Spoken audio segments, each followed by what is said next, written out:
एक बार हमारे ठाकुर जी महादेव बनकर के गए बरसाने। एक बार की बात है, ठाकुर जी ने देखी कि महाराज श्राद्ध पक्ष आ गए, 10 दिन बीत गए, किशोरी जी दिखी नहीं। सब ग्वाल बालन तो कहने लगे, हे ग्वाल बालों, किशोरी जी कैसे मिलेंगी?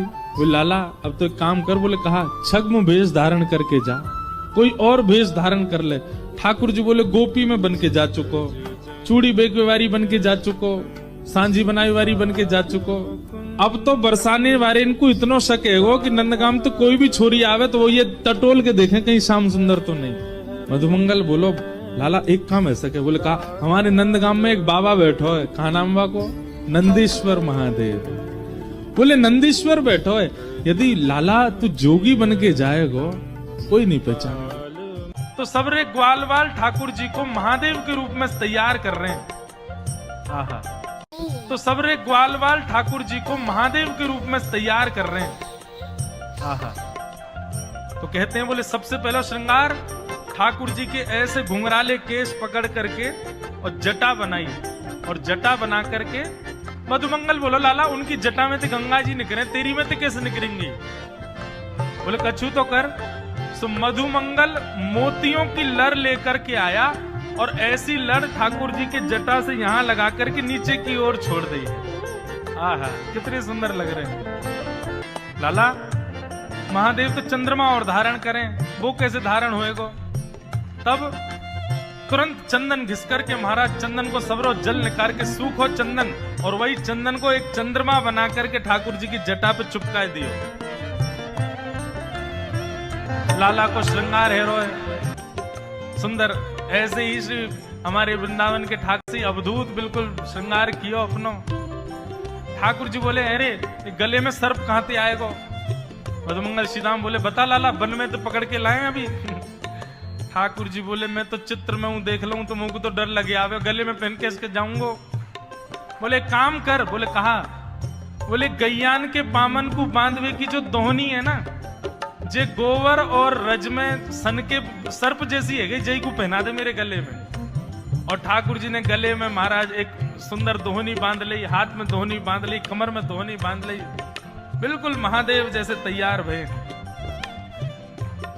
ग्वाल बाल बोले लाला महादेव तो भस्म लगामे, वो चिता की भस्म लगामे, अब भस्म कहां से लेके आमे तेरे काज?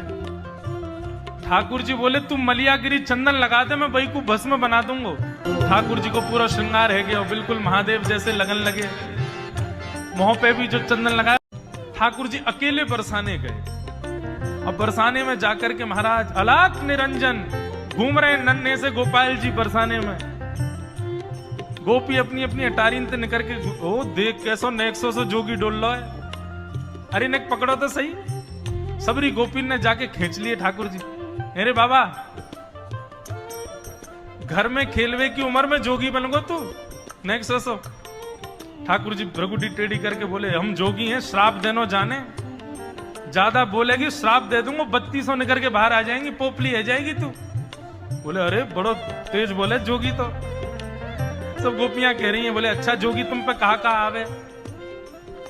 बोले हम जिसको देख लें उसको देख करके भविष्य में उसका ब्याह किससे होगा ये बता सकते हैं।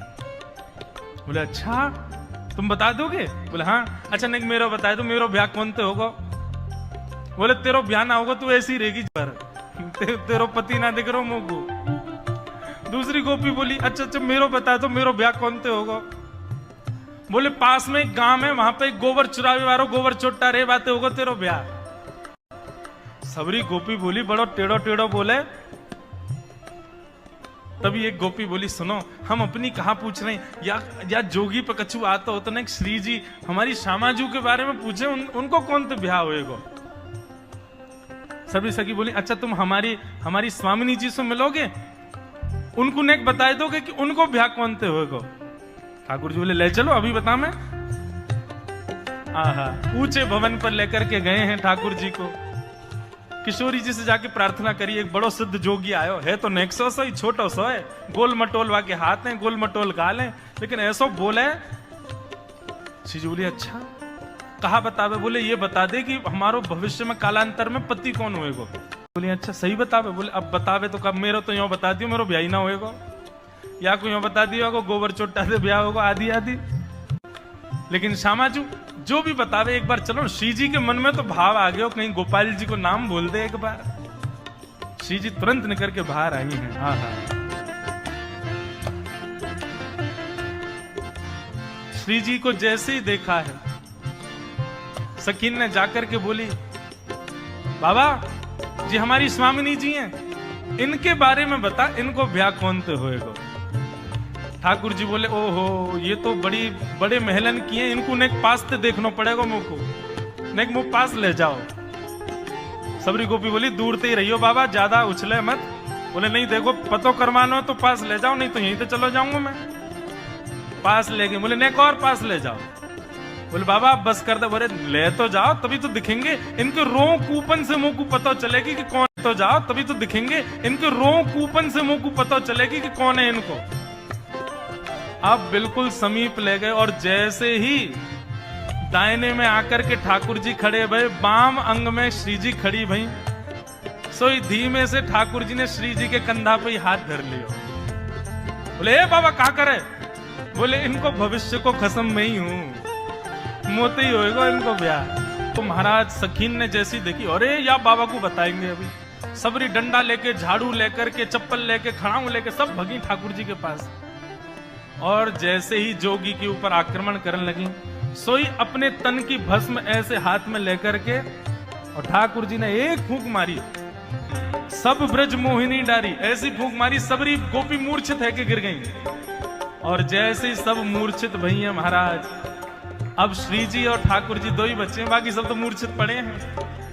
ठाकुर जी खूब निहार के देख रहे हैं किशोरी जी को, और किशोरी जी के सुंदर व वेश को दर्शन करके ठाकुर जी बावले है गए। और ऐसे बावले भय महाराज किशोरी जी को देख करके मलुकदास जी वर्णन कर रहे हैं, अब तो रास्ता में चलते फिरते बस वही स्वरूप किशोरी जी को याद करें, वहीं बैठ के राधे राधे राधे राधे गाने लग जाएं।